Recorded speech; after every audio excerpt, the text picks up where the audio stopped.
Salam, hər vaxtınız xeyir olsun dəyərli izləyicilərim. Xoş gördük sizləri. Mən Gülşən Əşmova. Bugün sizlərə 8-ci sinif Azərbaycan dili dərsliyindən tapşırıq və çalışmaların izahını təqdim edəcəm. Olacaq. Əgər bu tip izahların ardının gəlməyini istəyirsinizsə, bəyənib paylaşmağı, həmçinin də sonda öz dəyərli rəylərinizi yazmağı unutmayın. Həmçinin kanala abunə olun ki, izah yerləşdirilən zaman sizlərə bildiriş halında gəlsin. İndi gəlin çox vaxt itirməyək, keçək mətnimizə. Mədinə xanım Qiyasbəyli ilə bağlı bir növ belə deyək, maarifləndirici bir mətndir.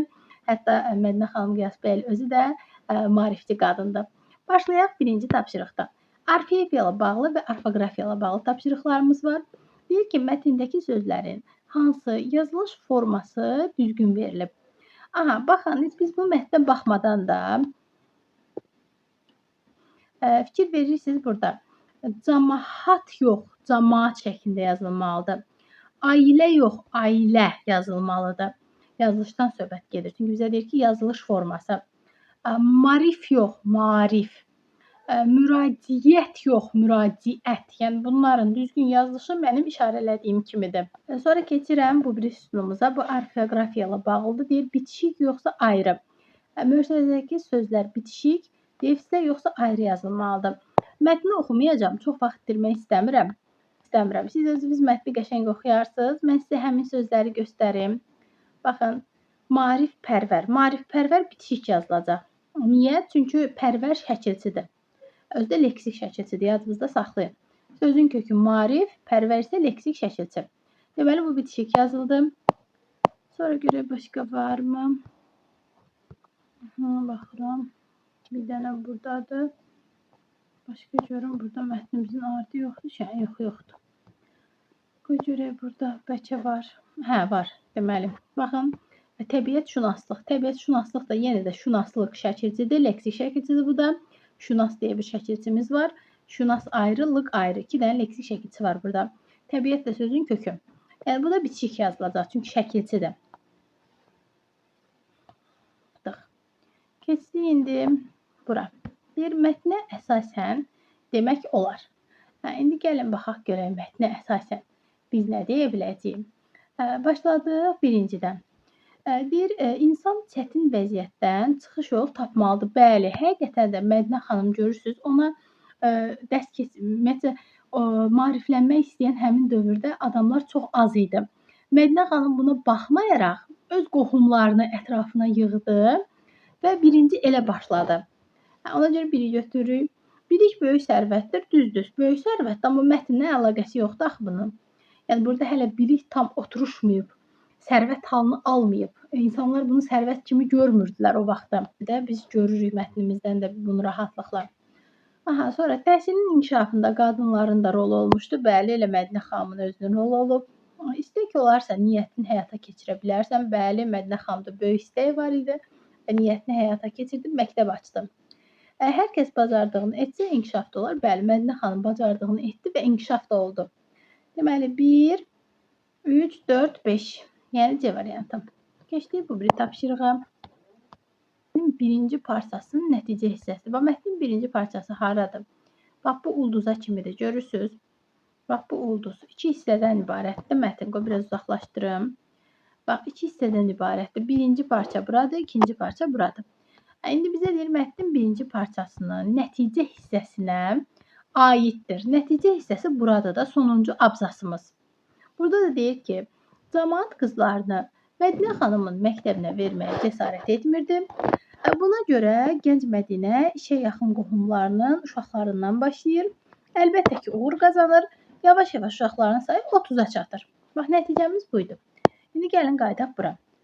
Deyir, birinci parçanın nəticə hissəsidir. Baxıram ki, bu A, Mədinə xanımın məktəb açmağa qərara gəlməsi birinci parçanın əvvəlinə, yəni orta hissəsinə aiddir. Bu olmaz, bizə nəticə lazımdır, yəni son. Sonra Mehdi ağanın ailəsində doğulmasında gələcək həyatına təsiri, bu ilk abzasda 2 cümlədir. Təhsilin əla qiymətləri başa vurması, bu orta hissədə verilib. Kənd qızlarını məktəbə cəlb etməsi, bu da orta hissədir. Məktəbə cəlb edilən kənd qızlarının sayı artması, bəli, 30-a qədər artmışdır gördüyümüz kimi. Bayaq da göstərdim həmin hissəni.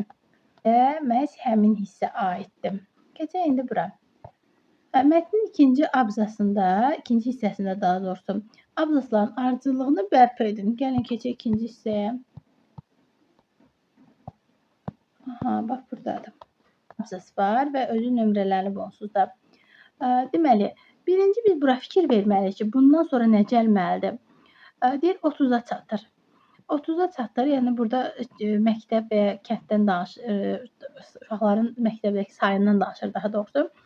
Bura bu olar ki, baxın, beləliklə Salahlıda ilk qız məktəbi formalaşır. Bax, görürsünüz? Məktəb 30-a çatdı və məktəb formalaşdı. Birinci bunu verək biz, ikini verək. Çünki axı məktəb barədə, uşaqların sayı barədə danışır. Deməli, birinci bunu verəcəyik. Gəldi 2. Sonra baxıram neçə gələr. Deməli, baxıram ki, burada 1920 yazıb, burada 1910 yazılıb. Birinci 10 gəlsin ki, sonra 20 gəlsin də. Onda 3 yazaq. 2-dən sonra 3 gələr. 3-dən sonra da 1 gələcək də. Bu axırıncı. Daha doğrusu birinci axırıncı olacaq. Ardıcıllıq belədir. 2, 3, 1. Keçək indi digər tapşırığımıza. Aha, deməli, harada qalmışıq? Deməli, burada deyir, hansı abzasda təkrarlar vardır? Onları aradan qaldırmağa çalışın, müqayisə edin. Deməli, baxın bu hissəyə bircə dəqiqə. Fikir verirsiniz. Bax, burada 2 dəfə bu söz qeyd olunub. Deməli, qoy altından xətt çəkim. Rahat şəkildə görəsiniz. Deyir, ailəsində dünyaya gəlmişdi. Sonra Mehdi ağanın ailəsində dünyaya gəlməsi.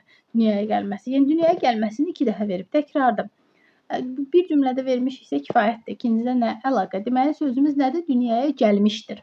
Yəni, qeyd edəcəksiniz ki, təkrarlanan söz dünyaya gəlmişdir sözüdür. Sonra deməli, keçdik 5-ə. Deyir, sizcə nə üçün insanların, əsasən qadınların savadlanmasına imkan verilmirdi? Bugün belə hallarla rastlaşırsınızmı? Təbii ki, birinci gəlin bu hissəsinə cavab verin. Bugün belə hallarla demək olar ki, rastlaşmırıq. Yəni, çox az, bəlkə də çox az şəxs olar ki, qızının oxumasına narazıçılıq eləsin. Yəni, bu indi demək olar ki, yox səviyyəsindədir. Çünki hər kəs oxuyur. Beləcə bu izaha qızlar çox baxırsa, rəy yazsın görək, qızlar mı çoxdur, oğlanlar mı çoxdur? Hal-hazırda təhsillə məşğul olan. Deməli, baxın, həqiqətən hal-hazırda qızların təhsil sistemində daha çox bir növ belə deyim ki, irəliləyişlər özünü göstərir. Bir də deyir ki, sizcə nə üçün insanlar əsasən qadınların savadlanmasına imkan vermirdi? O vaxt cəhalət var idi, cəhalət üzündən, geri fikirlik, yəni bu hallar vardı ona görə. Yəni qeyd edə bilərik ki, cəhalət üzündən, bu bir hissəyə də qeyd edə bilərik ki, bugün belə hallara rastlaşırsınızmı? Qeyd edə bilərik ki, demək olar ki, rastlaşmırıq. Yəni bunda belə. Bir də burada belə bir şey var, nəzərdən qaçıb. Deməli, deyir ki, onları aradan qaldırmağa çalışın və müqayisə edin. Onu aradan qaldırsaq, birdən yazarıq dünyaya gəlmişdi. Bax, qaydaq o cümləyə. 4-cü tapşırığın ikinci hissəsi qalıbmış. Deməli, bax, deyir ki, Mədinə xanım Qiyasbəyli 1889-cu ilin aprelində Qazax qəzasının, deməli, Salahlı kəndində Mehdi ağa Vəkilovun ailəsində dünyaya gəlmişdi. Demək olar ki, Mehdi ağa Vəkilovun ailəsində deməli, dünyaya, bu olsun dünyaya gəlmişdi. İndi o birinə baxaq.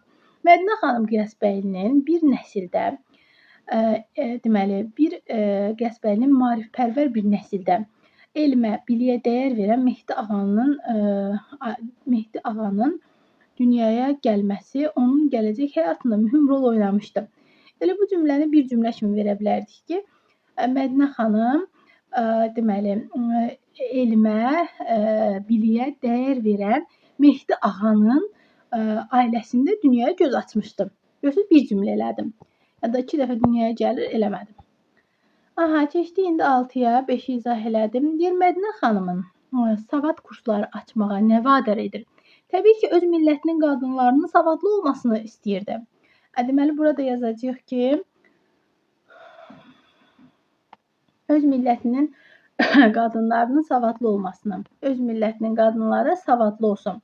Yəni, onların təhsillərində büdrəmə olmasını da belə deyim. Bu da belə. Sonra keçək.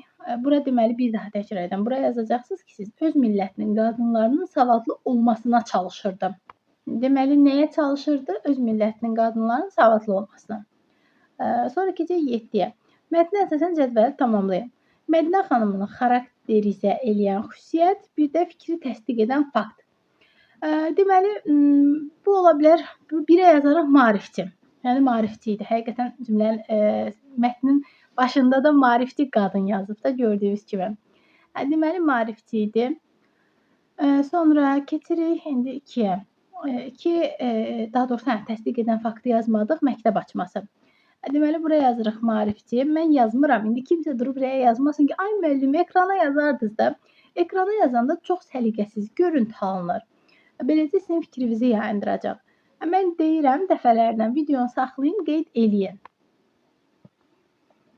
Mən istəmirəm. Həm vaxt itəcək, həm də səliqəsiz görüntü alınacaq. Deməli, bura maarifçi yazırsınız. Bura isə yazırsınız ki, deməli, məktəb açması. Sonra bura yazırsınız ki, çətin vəziyyətdə təslim olmur. Sonra bura yazırsınız ki, heç kim qızlarını məktəbə qoymayanda o qohum uşaqları ilə başlayır. Burada bunu yazırsınız.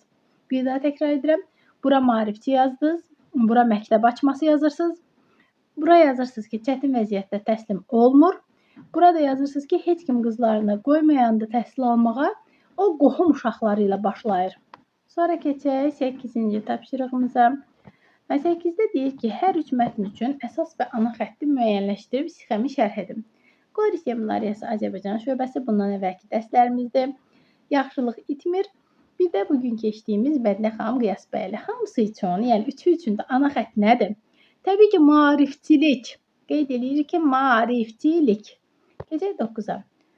Mətnə əsasən 10-cu əsrin əvvəllərində təhsilə olan münasibəti müəyyənləşdirin. Gördük də, yəni insanlar təhsil almağa meyilli deyildilər. Cəhalət, maarifsizlik üzündən əziyyət çəkirdilər. Geri fikirli hökm sürürdü. Yəni qeyd edirsiniz ki, insanlar təhsil almağa meyilli deyildilər. Cəhalət, maarifsizlik üzündən əziyyət çəkirdilər. Bu da belə. Keçək 10-a. Hər abzasdakı əsas fikri müəyyənləşdirib 1-2 cümlə ilə ifadə edin. Aşağıdakı sxemdən istifadə edin. Birinci abzas nədir? Mədinə Qiyasbəyli Azərbaycanın ziyalı qadınlarından biri olmuşdu. Bu birinci abzasımız. İndi ikinci abzasa baxın, qoy qayıdım. Bizə deyir, öz fikrinizlə ümumiləşdirin. Bax, ikinci abzas da deyir ki, Mədinə xanım Qiyasbəyli 1889-cu ilin aprelində Qazaq qəzasının Salahlı kəndində Meyid ağa Vəkilovun ailəsində dünyaya gəlmişdir. Mədinə xanım Qiyasbəylinin bir nəsildə elmə, maarifpərvər, daha doğrusu mötəzildə yazılıb, yenə gözdən qaçır. Maarifpərvər bir nəsildə elmə, biliyə dəyər verən Mehdi ağanın ailəsində dünyaya gəlməsi onun gələcək həyatında mühüm rol oynamışdı. Buradan belə bir şey çıxardarıq ki, bu cümləyə belə qısaldarıq ki, Mədinə xanım Qiyasbəyli maarifpərvər nəsildən adam olmuşdu. Sonra 3-cü abzası da istəyirdi bizdən. Burada da indi uzun-uzadı yazıb da oxumuram 3-cü abzası. 3-cü abzası da belə çıxardarıq ki, Mədinə xanım Tiflis şəhərində təhsil alıb, kənddə qızlar üçün məktəb açdırmağa qərara gəlir. Gəlin indi bura qayıdaq. Deməli, bura yazacaqsınız. Bax, bu hissəyə qeyd edəcəksiniz ki, deməli, yazırıq ki, Mədinə xanım Qiyasbəyli maarifpərvər nəsildə anadan olub. Bura yazacağıq ki, Mədinə xanım Tiflis şəhərində təhsil alıb, kənddə qızlar üçün məktəb açdırmaq qərarına gəlib. Bu da belə. Keçdik bura. Deyir ki, deməli, cümlədə işlətməklə dağ, qız sözlərinin amonim olduğunu əsaslandırın. Deməli, gəlin əsaslandıraq da. Məsələn, birincidə dağa nümunə verək. Tutaq ki, deyək ki, misal üçün qoy fikirləşək. Deyə bilərik ki, burada Baba dağın zirvəsinə qalxmışdı, misal üçün. Burada baxın, dağ mənasında. Bir də var, deyirəm ki, o ölkəmizə əsir düşən əsirlərin qollarına dağ basır. Misal üçün də indi belə bir cümlə quraq. Və yaxud nə bilim, o əsirlərin qollarına dağ basır. Belə də vermək olar. Yəni cümlə kimi yazılır. Birində dağ basır, yəni dağ yara mənasında, həqiqi mənadadır. Digərində də dağ, baba dağ yüksəklik mənasındadır, həqiqətən dağdır. Yəni bunu da belə verə bilərik. Sonra keçək 12-ci, yox, qız sözü qaldı, qoy qızı da deyək. Bir var deyirəm ki, qız mənə oxşayır. Bir də deyə bilərəm ki, tutaq ki, yeməyi tutaq ki, sobada qızdırır. Yəni bunu belə vermək olar. Keçdik 12-yə. Cəhalət. Bu sözlərin leksik mənasını izah edin. Hazırda bu sözlərdən istifadə olunurmu? Fikirlərinizi əsaslandırın. Əyalətlə məngənədən hazırda istifadə olunmur. Niyə? Çünki bunlar köhnəlmiş sözlərdir. Amma cəhalətdən istifadə olunur. Cəhalət gerilik deməkdir. Məsələn, deyirsən, yaman cəhalət çəkir. Yəni gerilikdə, gerilik mənasını verir. Əyalət isə tarixdə inzibati bölgüdür. Bu o vaxt işlənirdi, indi yox. Məngənə dəmirçinin, çilingərin, belə ağır işlərlə məşğul olan şəxslərin nəsə hansısa bir şey sıxıb saxlamaq üçün istifadə etdiyi alətdir. Yəni onların peşələrlə bağlı alətdir məngənə. Yəni bu da bu deməkdir. Sonra keçək 13-ə. Ziyalı sözünün sinonimini müəyyənləşdirin. Ziyalı, elmli, savadlı bu deməkdir. Filan kəs ziyalıdır, elmlidir, savadlıdır. Bu da budur sinonimi. Qeyd edə bilərsiniz. Elmli, savadlı. 14-ə baxaq. Mətndə altından xətt çəkilmiş mürəkkəb adların düzgün yazılıb yazılmadığı haqqında fikir mübadiləsi aparın. Baxaq. Mətnə qaydaq. Deməli, altından xətt çəkilənlər lazımdır bizə. Baxıram. Mədinə xanım Qiyasbəyli. Doğrudur. Xanım ortada gəlib balaca olmalıdır. Məsələn, xanım Mədinə desəydi, onda xanım böyük olardı. Amma belə yox. Sonra Qazax qəzasının düzdür. Salahlı kəndi düzdür. Mehdi Ağa Vəkilovun ağa kiçikdir, düzdür. Bu da düzdür. Tiflis şəhərində. Sonra görə bu tərəfdə varmı? Burada da var. Xədicə xanım Ağayeva. Bu da düzdür.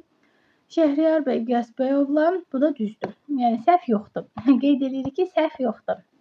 Sonra burada belə bir tapşırıq verib. Deyir, tərkibində şəhər, kənd, küçə, meydan, okean, dəniz, çay, körpü və s. sözlər olan mürəkkəb adlarda birinci söz böyük, ikinci söz kiçik hərflə yazılır.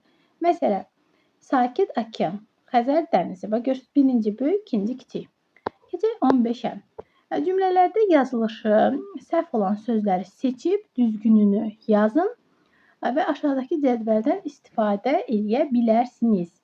Yəni cədvəl də var, yəni bundan istifadə eləmək olar. Baxaq, gözəl binalardan biri Heydər Əliyev sarayında S balaca hərflə olmalıdır. Bax, kiçik yazıram, Q. Yəni siz bilirsiniz, kiçik hərflə. Mədinə Qiyasbəyli Dağ Kəsəmən kəndində, kənd kiçik hərflə Q yazdım burada. Məktəb açılmasına nail olur. Xudafərin körpüsü Q yenə kiçik hərflə 1027-ci ildə Şəddadi hökmdarı Fəzil ibn Məhəmməd tərəfindən rəvadilərlə mübarizə aparmaq üçün inşa edilmişdir. Qərb yarımkürəsində yerləşən deməli Atlantik okeanın ən ensiz yeri ekvatorial zonadır. Azadlıq prospekti kiçik hərflə sonra Bakı şəhərinin şəhər kiçik hərflə Binəqədi rayonlarında Binəqədi böyük hərflə sonra qalanları hamısı da düzdür. İndi mən bunu da buraya yazmadım, üstündə qeyd etdim. Verilmişdir yazacaqsınız böyük hərflə. Saraydır sözünü məsələn burada böyük hərflə yazacaqsınız. Olmalıdır kiçik hərflə. Gətirib burada kiçik hərflə yazacaqsınız. Səbəbi də niyə bu səbəbdəndir? Bax bu səbəb də bax burada var. Deyə bax bu hissəyə baxın. Tərkibində şəhər, kənd, küçə, meydan, okean, dəniz, çay, körpü olan sözlər mürəkkəb adlarda birinci söz böyük, ikinci söz kiçik olmalıdır. Yəni bunu da belə qeyd edirsiniz. Bir dənəsinə qeyd etsiniz, bəsdir. Sonra deyir, özünüzdən də bir neçə belə nümunə yazın. Məsələn, yaza bilərsiniz ki, Tutaq ki, Şamaxı şəhəri, bax, Şamaxı şəhəri gətirib böyüklə yazırsınız. Axı səhvdir. Bizə deyir belə nümunə yazın da, yəni səhv nümunələr. Və yaxud Şirvanşahlar sarayı. İkisini də böyük hərflə Ş, bir də S. İkisi də böyük hərflə. Yəni səhv bir neçədən nümunə yazırıq. Keçdik 16-ya. Tünc şriftlə verilmiş sözlərin yazılışına diqqət yetirin və səbəbini izah etməyə çalışın. Baxaq. Əslində bax burada bunun səbəbi verilib. Deyir ki, Mirzə, Hacı, Şeyx, Seyid, Şah, Sultan, Ağa, bəy, bəyim, xan, xanım. Bu sözlər rütbə, titul, rəqəb bildirən zaman əvvəldə gələndə böyük, sonra sözlərdən sonra gələndə kiçik hərflə yazılır. Bax, nümunə də verib. Mirzə Fətəli, Hacı Qara, amma fikir verin, Abbasqulu Ağa, sonra Fətəli xan. Görürsünüz, kiçik hərflə. Yəni, qaydası budur da. Qaydaya əsasən belə yazılır. Səbəb budur ki, qaydada belə deyilir. Yəni, səbəb bu. İndi gəlin görək. Mirzə Fətəli Axundov. Burada Mirzə bəli, düzdür, əvvəldə gəlib. Düz yazılıb. Bəy ortada gəlib, düz yazılıb. Ağa ortada gəlib, düzdür. Şah düzdür. Yenə burada ağa düzdür. Sonra Səfəvi şahlarının düzdür. Sonra Məhəmməd Şah Qacar, bu da düzdür. Yəni, burada səhv olan yoxdur. Hamısı düzdür. Keçdik bura. Deyir, mürəkkəb adların yazısında səhvləri düzəltməklə mətni köçürün. Aşağıdakı cədvəldən istifadə edə bilərsiniz. Cədvəldən istifadə etməyəcəm, amma siz bu cədvəldən istifadə edə bilərsiniz. Yəni, mən burada yazacağım. Siz dəftərinizə köçürdəndə cədvəldən istifadə edə bilərsiniz. Deməli, baxırıq. Deyir, təqribən 14-cü əsrin sonu, 15-ci əsrin əvvəllərində Şirvanşahların hakimi Dərbəndilər sülaləsi S balaca olmalıdır. Paytaxtı bol neymətli Şamaxıdan, deməli, Bakı şəhərinə kiçik hərflə köçürməyə qərarı almışdı. Strateji baxımdan mühüm bir yerdə təbii atmosferlə əhatələnmiş, rahat limanın sahilində yerləşən Bakının paytaxt seçilməsi təsadüfi deyildi. Şəhər bir sıra mənbələrdə Bakı dənizi kimi adlandırılan Xəzər böyük hərflə Xəzər dənizində ən yaxşı limana malikdir. Bitdi. Burada 3 dənə səhv vardı. Üçünü də dedik. Sonra keçirik indi ikinci abzasımıza. 1456-cı ildə Samur çayı üzərində bir tərəfdə Cahanşahla Xəlilullah Şahın, deməli, haradaydım burada? Xəlilullah Şirvanşahın daha doğrusu birləşmiş qoşunları, digər tərəfdə isə Uzun Həsən qoşunları, deməli, Şeyx Cüneydin, Şeyx böyük hərflə olmalıdır. Çoxsaylı tərəfdarları arasında baş verən savaşda sonuncu həlak olur. Buna bənzər şəkildə bir qədər sonra Şirvanşahdakı döyüşdə Səfəvi imperiyasının gələcək hökmdarı Şah 1-ci İsmayıl atası Şeyx böyük hərflə Heydər ölmüşdü. Yəni belə olacaq. Səhvləri düzəltdik. Burada da 3 dənəsi idi. Burada aşağıda siz cədvəldə onu yaza bilərsiniz. Keçək bura. Bu mətindir. Deməli, dəyərli şagirdlərimiz və yaxud bu kimə lazımsa 18-ci tapşırığı istəyirsinizsə, əlaqə nömrəsi yazacağam. Mənə yazacaqsınız ki, deməli, nömrəmizi qoy yazın bura. 055 280 59 24. Baxın, bu nömrəyə yazacaqsınız ki, müəllim, sinifi yazırsınız, 8-ci sinif, mətnin adını yazırsınız, Mədinə xanım Qiyasbəyli mətnində 19-cu tapşırığı atarsınız. Belə yazırsınız, biz də sizə həmin tapşırığı göndəririk. Nömrəmizi də kontaktınıza qeyd edin ki, bizim paylaşımlardan xəbərdar olasınız. Beləcə izahlar yerləşdirilən zaman siz də daxil olub ev tapşırıqlarınızı, ümumiyyətcə sinif işlərinizi həll edə biləsiniz. Bu da 18-ci tapşırığımız idi.